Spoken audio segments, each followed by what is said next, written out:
I've actually been kind of nervous about this one, mostly because I was hoping it wouldn't matter, and since more advertisers have jumped into this frothy fray, it's clear that we're living in a timeline where every American can be summed up in either one of two categories: those who have completely forgotten all history before their birth, or those who own books. A wise guy, eh? Salutations, fellow nerds. I'm Rick Y, and today is August 2nd, 2025. I've tried to avoid this topic mostly because I didn't think it was that big of a deal, but since folks won't shut up about it, I guess I should throw my 2 cents in. Full disclosure, I'm at the age now where keeping track of hot, famous people is not high on my list. Humans like this just kind of spawn into my periphery whenever they do something amazing or monumentally stupid. And in this case, it's the latter. Now, before anyone jumps down my throat, I'm not calling Sydney Sweeney stupid. I don't know her level of education, or if she has any intellectual curiosity to speak of, and honestly, this feels more like a marketing team decision than a personal one. She's an actress and a model. Giving a camera lens the same look your cat gives you when it's hungry is probably more in her wheelhouse than parsing a century of genetic ethics, but if that's the case, she really ought to have a conversation with her agent and maybe ask them not to make her look like a damn fool in public, because to anybody who's actually studied this stuff, that ad was icky. And I don't mean denim on denim icky. No, I mean the white supremacist undertones buried in the messaging. I wouldn't be nearly as bothered by this PR faceplant if Dunkin' Donuts hadn't just done something similar.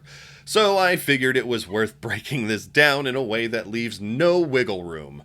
Until someone with actual talent puts together a masterclass on this, you're stuck with me. So, what's the big deal? Now, beyond the aesthetic itself, Sydney Sweeney, a blonde-hair, blue-eyed, Aryan Nation beauty queen, delivered a line about genetics, how traits are passed down by parents, and linked that to her blue genes. Genes! Get it?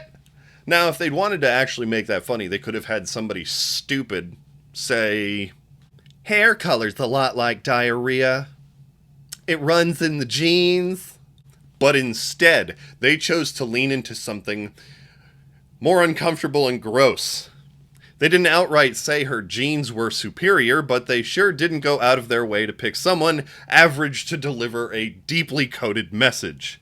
Here's the problem. A lot of folks genuinely don't understand the difference between genetics and eugenics, largely thanks to how badly eugenics screwed up public understanding in the 20th century. So let's fix that. And hey, if you don't want my take, totally fair, I'm not a scientist, go check out a guy named Forrest Valkai on his YouTube channel, Reacteria. He's a biologist with multiple degrees and specializes in explaining exactly this. Plus, he's looked 23 since the day he's turned 23. If ever I got the honor of talking shop with him, I'd be geeking out like a little schoolgirl. Not to impress him, but to learn everything I don't know. Now, let's start with the one that's real. Genetics, because it came first and it's actual science. Now, I've always found it fascinating, and if I wasn't lazy and awful at math, I'd probably gone down that path myself. But I don't have the motivation to game that out for you right now.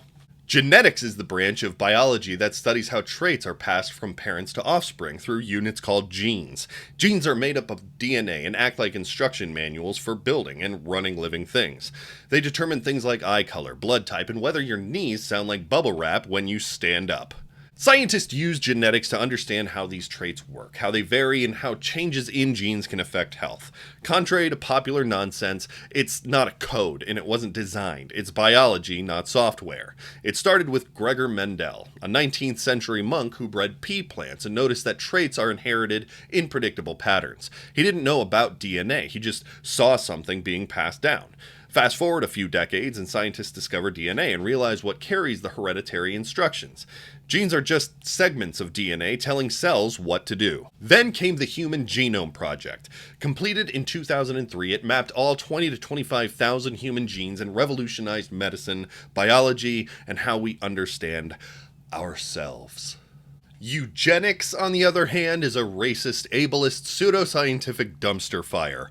It's the belief that humanity can be improved by controlling who reproduces, not science, just ideology dressed up in a lab coat that just so happens to coincidentally have their own built-in pointy hoods. Eugenics claims that certain traits, usually defined by whoever is in power, are desirable and should be encouraged, while others are undesirable and should be eliminated through forced sterilization, marriage ban, or, you guessed it, mass murder. The term was coined by Francis Galton, cousin of Darwin, the Darwin, which confuses people and gives him just as much credibility as Trump bragging about his uncle at MIT. Galton believed we improve the species through selective breeding. Positive eugenics encourage reproduction by the fit. Negative eugenics? That's your sterilizations, your institutions, and eventually genocide. And guess what? America was doing it before the Nazis. Another black eye on our national conscience. In 1927, the Supreme Court ruled in Buck v. Bell that the state could forcibly sterilize people deemed unfit to reproduce. Carrie Buck, institutionalized after being SA'd, was labeled feeble-minded with her mother and daughter. In an 8-1 decision, Justice Oliver Wendell Holmes Jr. wrote, "3 generations of imbeciles are enough." That ruling led to over 60,000 forced sterilizations in the U.S., and it's never been formally overturned. The Nazis loved our work. They studied American eugenics laws and used them to craft their own racial policies. What started here as scientific management of reproduction morphed into Nazi obsession with racial purity. They sterilized hundreds of thousands and escalated to genocide. Jews, Roma, disabled people, LGBTQ folks, Poles. The list goes on. Eugenics was never about science. It was always about power, racism, ableism, and control. The lab coat was just for show.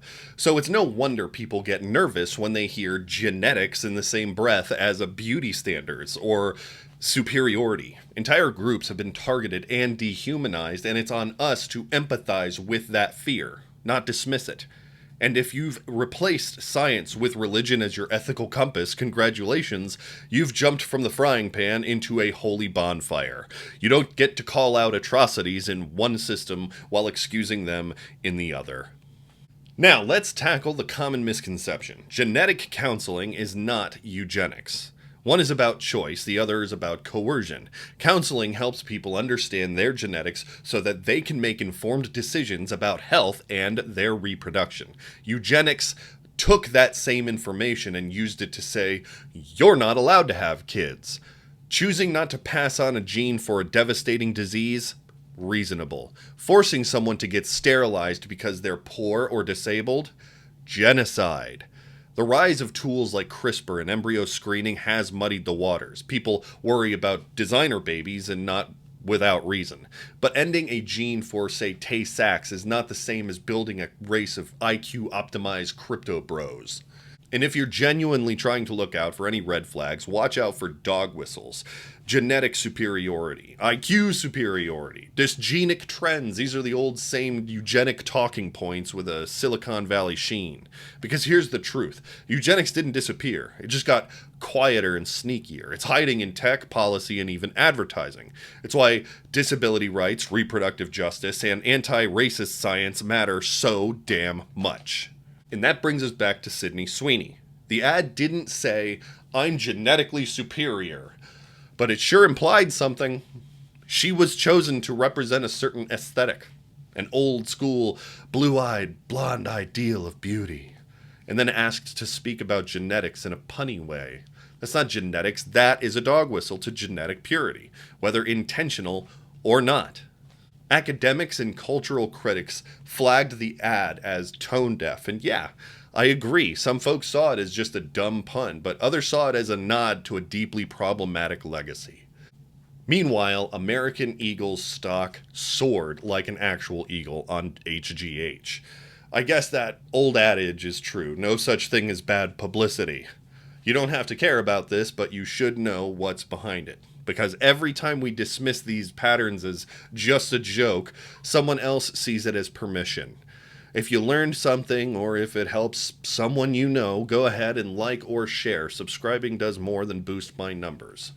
It irritates the hell out of MAGA boomers. And that alone is worth the effort. I heard that, you little Marxist bastard. Anyway, as always, Trump is in the Epstein files, and y'all come back now. You hear?